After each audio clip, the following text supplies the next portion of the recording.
परिषदीय अनुदेशक कल्याण संगठन सीतापुर प्राची मिश्रा प्रदेश कार्यकारी महिला अध्यक्ष अनुदेशक बेसिक शिक्षा परिषद उत्तर प्रदेश के उच्च प्राथमिक कंपोजिट विद्यालयों में आयोजित होने जा रहे समर कैंप के स्वागत सुझाव एवं कठिनाइयों के संबंध में आज जिला बेसिक शिक्षा अधिकारी कार्यालय में सीतापुर के अनुदेशकों ने जिला बेसिक शिक्षा अधिकारी को एक ज्ञापन सौंपा, जो कि बढ़ती गर्मी में छात्रों के लिए और अध्यापकों के लिए यह समर कैंप नुकसानदेह हो सकता है।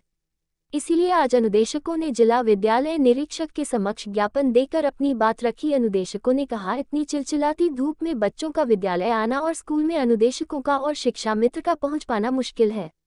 सीतापुर की जिला अध्यक्ष प्राची मिश्रा ने बताया, सरकार से समय 11 माह का वेतन देती है, 9,000 रुपये और काम देती है पूरा, जबकि बेसिक के टीचर बैठकर आराम करते हैं, उनको वेतन पूरा मिलता है और छुट्टियां भी भरपूर मिलती है, पर हम लोगों को न वेतन मिलता है सही से और न ही छुट्टियां। इसलिए हम लोगों ने आज जिला बेसिक शिक्षा अधिकारी को एक ज्ञापन सौंपा है।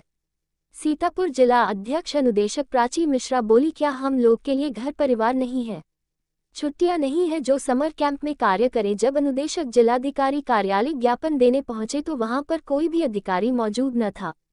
जाते जाते एडीएम नीतीश कुमार ने अनुदेशकों का ज्ञापन लिया और उन्हें आश्वासन दिया कि आपकी मांगों को मुख्यमंत्री और शिक्षा निदेशालय तक पहुंचा दूंगा। इस मौके पर सीतापुर के अनुदेशक अतुल यादव, गोदला मऊ संगीता ब्लॉक पहला, अनुरोध पहला, नाजनीन बानो मछरेहटा, डोली मिश्रिक, आरती एलिया, मंजू बाजपाई, नगर क्षेत्र अरविंद कुमार, हृदयेश बिसवा, उर्मिला पसेंडी समेत कई अनुदेशक शिक्षक शिक्षिकाएं उपस्थित थे। सीतापुर हलचल न्यूज ब्यूरो मनीष श्रीवास्तव। आप देख रहे हैं सबसे तेज सीतापुर हलचल न्यूज।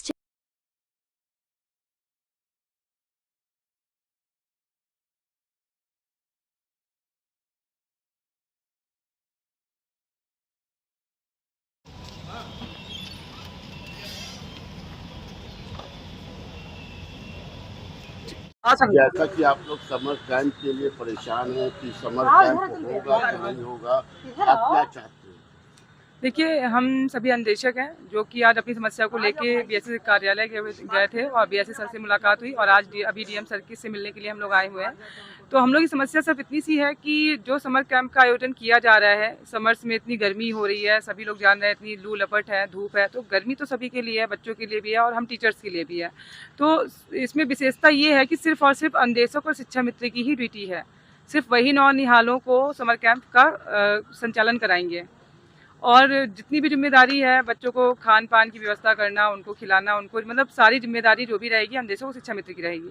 तो टीचर्स क्या करेंगे? टीचर्स की कोई रिस्पॉन्सिबिलिटी नहीं है कि यहाँ पे कोई रोल नहीं है टीचर्स का? क्या उनको प्रतिभाग करना चाहिए, क्योंकि वो हमारे यहाँ के बड़े हैं और उनका हर जगह रोल रहता है। और ये जो समर कैंप है, इतनी बड़ी योजना जो सरकार चला रही है, उसमें उनका कोई रोल नहीं है, जबकि हम लोग 11 महीने का मानदेय मात्र पाते हैं 9,000 रुपये। उसमें भी सरकार इस तरह से शोषण कर रही है, ना ही अंतर्जनपदीय ट्रांसफर, जिसके लिए लगातार हम लोग 2 सालों से लगातार ज्ञापन दे रहे हैं और कोई उस पर अभी भी कोई भी हम लोग को मतलब किसी तरह की राहत नहीं मिली है कि किसी महिला का अंतर्जनपदीय ट्रांसफर हो गया हो, अपने घर पहुंच गई हो। अब इन समर की छुट्टियां जो होती है समर वेकेशंस में, तो लोग अपने घर जाते हैं, अपने परिवार के पास जाते हैं, अपने बच्चों के पास जाते हैं। तो ये जो 25 दिन का अवकाश हमको मिल रहा है, ये हमसे छीना जा रहा है, ये हमको नहीं दिया जा रहा है। जबकि टीचर्स आराम से घर पे बैठेंगे, आराम से वो पूरी सैलरी लेंगे, हमसे 10 गुना सैलरी उनकी है, वो उन सैलरी लेंगे, आराम से लेटेंगे बैठेंगे। लेकिन हम लोगों के पास कोई मतलब ऑप्शन नहीं छोड़ा है। गवर्नमेंट ज़बरदस्ती हम लोगों को समर कैंप के लिए मतलब कर रही है। हमको समर कैंप करने में कोई दिक्कत नहीं है, हम लोग हर तरह से एग्री कर रहे हैं, सरकार की योजनाओं के साथ खड़े हैं, लेकिन सरकार हमारी समस्याओं को भी तो ध्यान में रखे। हमको भी आप वेतन दीजिए, हम लोगों की भी समस्याओं को सुनिए। ना ही हमें आप आर्थिक मजबूत कर रहे हैं, ना ही आप हमारे अंतर्जनपदीय ट्रांसफर करके महिलाओं को उनके घर पे पहुंचा रहे हैं। तो हम लोग को तो कहीं पे भी, हम लोग परिवार से भी दूर है, पैसे की भी तंगी है और अब ये समर कैंप का दबाव। तो अगर इस बीच में कोई दुर्घटना होती किसी बच्चे के साथ या किसी टीचर अनुदेशक के साथ, तो उसका कौन जिम्मेदार होगा, कौन जिम्मेदारी लेगा इस बात की? इस बीच स्कूल जब बंद रहते हैं तो बहुत सारे स्कूलों में चोरियों की शिकायतें होती है ग्रामीण इलाकों में। तो कौन अभी आप जिम्मेदारी देंगे, आप हमको चाबी देंगे, किसी हेड को वहाँ बैठाइए जो वहाँ की जिम्मेदारी ले, बच्चों की जिम्मेदारी ले, स्कूल की जिम्मेदारी ले, बच्चों को खाने खिलाने की जिम्मेदारी ले। और हम लोगों को हर जिम्मेदारी आप दे रहे हैं, जिस तरह से थोप रहे हैं, तो 9,000 मानदेय में आप जिम्मेदारी थोप रहे हैं। पहली बात तो हम लोग को पैसा नहीं मिलेगा, 15 दिनों का हम लोग को पैसा नहीं मिलता है। 6,000 ये लोग एक्स्ट्रा दे रहे हैं सिर्फ हम लोगों को दिखाने के लिए कि हम आपको 6,000 दे रहे हैं, आप जाइए। 6,000 तो हमारा पेट्रोल में ही चला जाता है। हम क्या करें पैसे का, हमको राहत चाहिए। हमारा आप जो समर कैंप है उसमें आप हमको या फिर सुविधाएं दीजिए, सुविधाएं देने के बाद हमारी समस्याओं को सुनने के बाद आप समर कैंप को सुचारू रूप से चलाएं, हम लोग आपकी योजनाओं का साथ अवश्य देंगे। नहीं तो क्या चाहती हैं? अधिकारी से मिलने आई थी, अधिकारी मिले नहीं। अधिकारी मिले नहीं, हम अधिकारी से यही चाहते हैं कि जो भी समस्याएं सिर्फ हम लोगों को ही उसमें इन्वॉल्व नहीं किया जाए, क्योंकि हम लोग 11 महीने का मात्र मानदेय पाते हैं, 9,000 मात्र। और अभी समर वेकेशंस हैं, सभी के लिए टीचरों की छुट्टी है, कोई शिक्षक नहीं आ रहा है, कोई प्रधानाध्यापक नहीं आ रहा है। स्कूल विद्यालय हम लोग को जिम्मेदारी में खोले जाएंगे। कोई चोरी होती है, कोई समस्या आती है, किसी बच्चे को कुछ होता है तो उसकी जिम्मेदारी कौन लेगा, कौन सामने आएगा? सारी चीज़ें हम ही लोगों पर क्यों थोपी जा रही हैं? तो हम लोगों को पहले सुविधा दी जाए। हम चाहते हैं वहाँ पे टीचर्स को भी रखा जाए, टीचर्स को भी बुलाया जाए। सभी को आप वेतन दे रहे हैं, हम लोगों को तो कुछ भी नहीं दे रहे हैं, उसके बाद भी आप हम लोगों को इन्वॉल्व कर रहे हैं चीज़ों में। तो हम चाहते हैं हमें भी छुट्टियाँ, सभी को छुट्टियाँ मिलती हैं, हमें भी छुट्टियाँ चाहिए।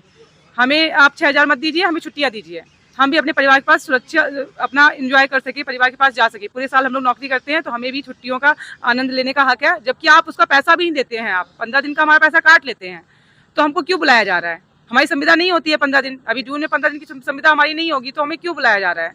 किस अधिकार से बुला रहे हैं? आप हमको परमानेंट करिए, आप 11 माह 29 दिन का हमें वेतन दीजिए, उसके बाद आप हमको बुलाइए, हमको भी अच्छा लगेगा। तो आप कोई सुविधा नहीं दे रहे। बीसीए को दिया इसका लेटर? जी बिल्कुल, हमने उनको भी ज्ञापन सौंपा है और हमने कहा है हमारी समस्याओं को ऊपर तक पहुंचाया जाए। और इसमें जो जिम्मेदार अधिकारी हैं, उन्होंने आश्वासन यही दिया है कि जो हमारे स्तर की समस्याएं हैं, जो किसी के ससुराल में कुछ शादी फंक्शन है, कोई बीमार है, किसी की मेडिकल इशूज़ है, तो जो भी ये इस तरह की समस्याएं आ रही हैं तो उनके स्तर की जो समस्याएं होंगी वो सॉल्व करेंगे और जो भी सहयोग है वो करेंगे। बाकी जो चीज़ें ऊपर के स्तर की हैं तो उसके लिए वो ऊपर ही बात करनी पड़ेगी। आपका नाम? मेरा नाम प्राची मिश्रा है, मैं जिलाध्यक्ष सीतापुर।